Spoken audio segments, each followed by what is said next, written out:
अभी कल तक हमारे घर के सामने की जमीन खाली पड़ी थी और आज से नींव की खुदाई शुरू हो गई है। और देखना, देखते ही देखते यहाँ एक ऊंची इमारत खड़ी हो जाएगी। लेकिन इमारत मजबूत बने, इसके लिए जरूरी है नींव का मजबूत होना। ठीक इसी तरह एक होने वाले बच्चे को चाहिए पूरा पोषण। यही बच्चा है हमारे भविष्य की नींव, और उसे पूरी देखभाल और पोषण मिले, ये है हमारी जिम्मेदारी। देखिए भाई, मनुष्य का दिमाग ही तो उसे दूसरे जीवों से अलग करता है।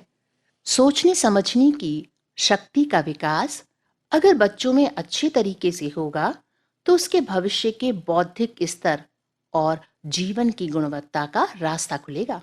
बच्चे का मानसिक विकास उसके पैदा होने से पहले ही शुरू हो जाता है, और इसकी नींव तभी पड़ जाती है जिस पल से कोई औरत मां बनने का निर्णय ले लेती है। यानी गर्भावस्था की तैयारी भी उतनी ही जरूरी होती है जितनी गर्भावस्था और बच्चे का जन्म। अभी यहाँ मेरी पड़ोसन आने वाली है, पहली बार माँ बनने वाली है। पर पता है, हर वक्त जानने को बेकरार रहती है कि वो क्या करे कि उसका बच्चा और वो दोनों स्वस्थ रहें। अरे भाई, सही भी है। एक औरत को सबसे पहले अपनी सेहत का ख्याल रखना चाहिए, तभी तो वो औरों का ख्याल रखेगी। लो, लगता है आ गई। हाँ हाँ, अरे कमला, आओ आओ, तुम्हारा ही इंतजार कर रही थी मैं। आ जाओ, अंदर आ जाओ। नमस्ते दीदी। क्या कर रही हो दी? अरे भाई, देख लो। अच्छा, तो आप डायरी लिख रही हैं। मुझे बहुत अच्छा लगता है कि आप हमेशा कुछ न कुछ लिखती पढ़ती रहती हैं। तभी तो इतनी अच्छी बातें आपसे जानने को मिलती हैं। वो तो ठीक है, पर ये बताओ, क्या हुआ? अपना चेकअप करवा लिया तुमने न, डॉक्टर के पास जाकर? नहीं दीदी। अरे, ये क्या कमला, शुरू में ही लापरवाही। पहले पुष्टि हो जाए कि तुम गर्भवती हो, तो स्वास्थ्य केंद्र या एएनएम बहन जी के पास जाकर अपना पंजीकरण करवा लो, ताकि समय समय पर तुम्हें स्वास्थ्य सुविधाएं मिलती रहें। क्या करूं दीदी? मेरे पति हैं तो पढ़े लिखे, पर इन सब बातों में वो अपनी माँ की मानते हैं, मेरी नहीं। वो कह रहे थे कि इन सब झंझटों में हमें नहीं पड़ना है, सब ठीक होगा। बस तुम घर का काम निपटा के आराम किया करो। पर दीदी, मैं कहती हूँ कि घर में इतना काम हो जाता है कि आराम तो भूल ही जाओ। ऊपर से सोचिए ना, अब मैं गर्भवती हूँ। देखो कमला, समय बदल गया है। तुम्हारे पति और सास जैसे लोगों को अपनी सोच को बदलना होगा, वरना तुम्हें और तुम्हारे होने वाले बच्चे को नुकसान हो सकता है। अच्छा चलो, कोई बात नहीं। प्रेगनेंसी टेस्ट किट मैं तुम्हें दे दूंगी, और टेस्ट कैसे करना है वो भी ध्यान से सुन लो। जब सुबह सुबह तुम सोकर उठती हो, तो उस समय के पेशाब की केवल 2 बूंदें टेस्ट किट में एक तरफ बने हुए छेद में डालना। टेस्ट पट्टी पर 2 लकीरें उभरती हैं तो तुम गर्भवती हो, और अगर केवल एक लकीर उभरती है तो तुम गर्भवती नहीं हो। और हाँ, अगर कोई रंगीन लकीर नहीं है तो तुम्हें ये जांच दोबारा करनी पड़ेगी। और सुनो, जब तुम्हें पता चल जाए कि तुम पक्का गर्भवती हो, तो स्वास्थ्य केंद्र में जाकर पंजीकरण जरूर करवा लेना, या फिर प्राइवेट में किसी डॉक्टर के पास भी सलाह, आगे की जांच और टीके लगवा सकती हो। पर पहले घर वालों को समझा कर ये काम करो। अगर तुम्हारा परिवार नहीं मानता है, तो उन्हें एनआईवीएच हेलो दून पर आने वाला कार्यक्रम सेहत की पोटली सुनवाओ, जरूर समझेंगे। बस तुम तेज आवाज में रेडियो चलाकर काम में लग जाना। ये कार्यक्रम शाम को आता है, तो तुम्हारे पति भी सुन सकते हैं। अच्छा दीदी, चलती हूँ। शाम को जरूर सुनूंगी रेडियो कार्यक्रम सेहत की पोटली। अच्छा दीदी, नमस्ते। अच्छा कमला, नमस्ते। कल जरूर आना। अरे, मैं तो भूल ही गई। दीदी ने कौन सा कार्यक्रम बताया था? सेहत की पोटली। अभी लगाती हूँ। नमस्ते, अब आदाब, सब सत श्री सुनेंगे। अकाल। आपको आप तो सुन मैं रहे कैसे हैं काम कर सकती 91.2 एनआईवीएच हेलो दून। मैं हूँ आरजे सुखी। आरजे सुखी का नमस्कार, और मैं चाहती हूँ हर घर परिवार रहे सुखी। इसीलिए तो मैं लाती हूँ सेहत की पोटली। तो चलिए देखते हैं कि आज की सेहत की पोटली में क्या है। आप तो जानते ही हैं कि सेहत की पोटली में हम बात करते हैं गर्भवती महिला और होने वाले शिशु की। तो आज की सेहत पोटली में हमारे साथ है डॉक्टर दीदी, डॉक्टर सेहत पूर्ति। बहुत बहुत स्वागत है आपका डॉक्टर सेहत पूर्ति दीदी जी। बहुत बहुत धन्यवाद है सुखी जी, आपने मुझे यहाँ बुलाया। हमारे साथ हैं डॉक्टर दीदी जो हमें आज बताएंगी कि प्रसव से पहले होने वाली जांच का क्या महत्व है।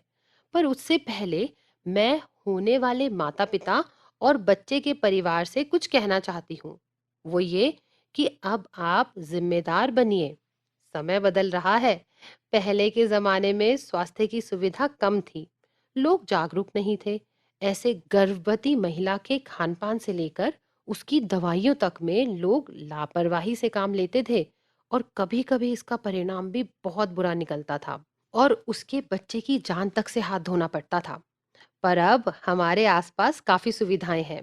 गर्भाधान की पुष्टि के बाद आप स्वास्थ्य केंद्र में जाकर पंजीकरण करवाएं और फिर वहीं से आपको आगे क्या करना है सभी जानकारियां भी मिलती रहेंगी। टीका और दवाई भी। समय आने पर अस्पताल कैसे जाएंगे, कहाँ प्रसव होगा, इसकी सुविधा भी मिल जाएगी। तो बनिए जागरूक माता पिता, समझे? तो चलिए अब बात करते हैं डॉक्टर दीदी से। हाँ तो दीदी, ये बताएं कि प्रसव पूर्व या प्रसव से पहले जांच क्या होती है? प्रसव पूर्व जांच का मतलब है गर्भावस्था के दौरान गर्भवती महिला का सिलसिलेवार निरीक्षण। इसमें गर्भवती महिला की अलग अलग जांचें शामिल हैं, जैसे रक्तचाप यानी ब्लड प्रेशर, खून की जांच, पेट की जांच और सब। अच्छा डॉक्टर दीदी, जांच तो ठीक है, पर गर्भवती महिला के लिए ये किस तरह से उपयोगी है? इनके बगैर काम नहीं चल सकता क्या? कमला, तुम्हारे प्रश्न से मैं समझ गई हूँ कि तुम हमारे श्रोताओं को और विस्तार से जानकारी दिलाना चाहती हो। सच में बात सबको समझ आनी जरूरी है, क्योंकि ये बच्चे के भविष्य का सवाल है। प्रसव पूर्व जांच गर्भवती महिला और बच्चे दोनों के स्वास्थ्य को सुनिश्चित करता है। गर्भावस्था के दौरान कोई कठिनाई न हो, इससे उसकी देखभाल होती है। जांच कराने से गर्भावस्था से जुड़ी जटिलताओं का भी पता लगाया जा सकता है और गर्भाशय में पल रहे बच्चे के विकास को भी मॉनिटर यानी जांच किया जा सकता है। तो दीदी ये बताएं कि गर्भवती महिला की प्रसव पूर्ण जांचें कब कब की जानी है? बड़ा अच्छा सवाल है। बल्कि मैं कहूंगी, श्रोताओं में जो भी बहन गर्भवती हो वो इन 4 जांचों की 4 गांठ बांध के रख ले, ताकि भूले नहीं। पहली जांच तब कराए जब महिला को पता चलता है कि वो गर्भवती है। दूसरी जांच यानी 4 से 6 महीने के बीच, इस समय बच्चा तेजी से बढ़ रहा होता है। तीसरी जांच 28 से 34 सप्ताह के भीतर यानी 7 से 8 महीने में। और चौथी जांच 36 सप्ताह यानी 9वें महीने में प्रसव तक, ताकि गर्भवती महिला या उसके बच्चे को किसी तरह की परेशानी हो, अगर कोई दिक्कत है तो उसका समय से निदान ढूंढा जा सके। अरे वाह डॉक्टर दीदी, ये तो आपने बहुत अच्छे से समझाया। पर जरा दीदी ये भी स्पष्ट कर दें कि प्रसव से पूर्व कौन कौन सी जांचें की जाती हैं? हाँ हाँ, क्यों नहीं। हमारा तो मकसद ही है कि सब तक जानकारी पहुंचे और एक स्वस्थ बच्चे का जन्म सुनिश्चित हो सके। प्रसव पूर्व जांच के दौरान महिला की ब्लड प्रेशर, वजन, ऊंचाई नापना व खून की जांच, मूत्र में शक्कर एवं प्रोटीन की जांच करना जैसे कई जांच होती हैं।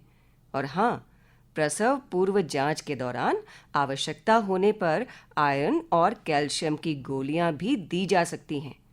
टीकाकरण और अन्य उपचार भी किया जाता है, पर ये सब डॉक्टर की सलाह पर ही करना होता है। सुखी, एक बात और है। जानती हो कि स्टिल बर्थ यानी मृत्यु, जन्म और गर्भावस्था की जटिलताओं के जोखिम को कम करने और महिलाओं को गर्भावस्था का एक सुखद अनुभव देने के लिए प्रसव पूर्व देखभाल महत्वपूर्ण है। हर गर्भवती महिला को चाहिए कि वो स्वास्थ्य सुविधा के लिए समय पर अपना पंजीकरण करवाए और नियमित जांचों के लिए एमसीपी यानी मां और बाल संरक्षण कार्ड जरूर प्राप्त करे।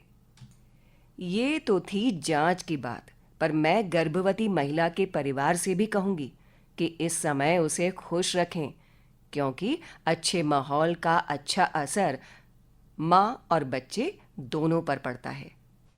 100 आने सच कहा दीदी आपने। तो डॉक्टर दीदी, इस बात पे एक नारा तो बनता है। अरे नारों से बाज नहीं आओगे भाई सुखी, लेकिन सच में तुम्हारे नारे में दम होता है। जो मैं इतनी देर से समझाती हूँ, तुम्हारा नारा एक बार में ही कह देता है। तो हो जाओ शुरू। प्रसव से कम 4 चिकित्सा जांच गर्भवती महिला और गर्भस्थ शिशु पर ना आने दे कोई आंच। बहुत अच्छे, वाह वाह। तो दोस्तों, ये था आज का कार्यक्रम। डॉक्टर दीदी, बहुत बहुत धन्यवाद, आपने ये जो महत्वपूर्ण जानकारी दी। तो श्रोताओं, आज सेहत की पोटली में इतना ही। कल फिर आऊंगी कुछ और जरूरी सवालों की चाबी लेकर, जो खोलेंगे आपके दिमाग का ताला। तब तक के लिए नमस्कार। सुनते रहिए 91.2 NIVH हेलो दून। आओ आओ कमला, कैसी हो? आओ, अंदर आओ। नमस्ते दीदी। दीदी, पता है कल रेडियो ने ना कमाल ही कर दिया। अच्छा, क्या हुआ? दीदी, मेरे पति ने बड़े ध्यान से सुना और पता है आज सुबह ही मैंने आपकी दी हुई जांच किट से जांच की और पक्का पुष्टि हो गई कि मैं माँ बनने वाली हूँ। अरे वाह! हम्म, और फिर क्या हुआ, सबसे पहले ये मुझे लेकर स्वास्थ्य केंद्र गए और मेरा पंजीकरण करवाया। पता है दीदी, मेरी सासू माँ का तो मुंह ही बन गया जब इन्होंने कहा कि माँ ये ठीक कह रही है, और रेडियो वाली डॉक्टर भी। अच्छा, हाँ दीदी, ये बता रहे थे कुछ दिन पहले इनके ऑफिस में इन्हीं के साथ काम करने वाले के साथ बहुत बुरा हुआ। उन्होंने प्रसव पूर्व जांच नहीं करवाई थी और ना ही टेटनस का टीका लगवाया था अपनी बीवी को। बच्चा 7 महीने का होकर गर्भ में ही मर गया था और उसी इन्फेक्शन के कारण उसकी औरत भी मर गई। अरे अरे, ये तो बहुत बुरा हुआ। हाँ दीदी, और अब वो बहुत पछता रहा है। लेकिन इस हादसे ने इनकी आंखें खोल दी। और तो और, हम दोनों को एक सुर में गाता देख सासू माँ भी बोली कि सही बात है, पहले चूल्हे पे बनाते थे, धुएं से आंखें फोड़ते थे, अब गैस चूल्हे पे खाना भी जल्दी पक जाता है और आराम भी है। जब सरकार भी इतनी सहूलियत दे रही है तो क्यों ना जांच कराई जाए। जा, ले जा बहू को। अरे वाह कमला, ये तो बहुत अच्छा हुआ। कमला, तेरी सास और पति तो मान गए, तू भी समझदार है। पर पता है, हमारे देश में अभी हमारी बहुत सी बहनें इस सब से बेखबर हैं। उन्हें तो ना अपनी ही चिंता है और ना ही बच्चे के भविष्य की। दीदी, आप चिंता मत करो, मैं समझी हूं ना, सब समझेंगी। बूंद बूंद से ही घड़ा भरता है। फिर बात हमारे बच्चों के भविष्य की है। बहनों, मैंने ये 4 गांठें बांधी हैं प्रसव पूर्व जांच की, तुम भी बांध लो। और दीदी, वो नारा क्या था? हाँ हाँ, जरूर। प्रसव से पहले कम से कम 4 चिकित्सा जांच गर्भवती महिला और गर्भस्थ शिशु पर न आने दे कोई आंच।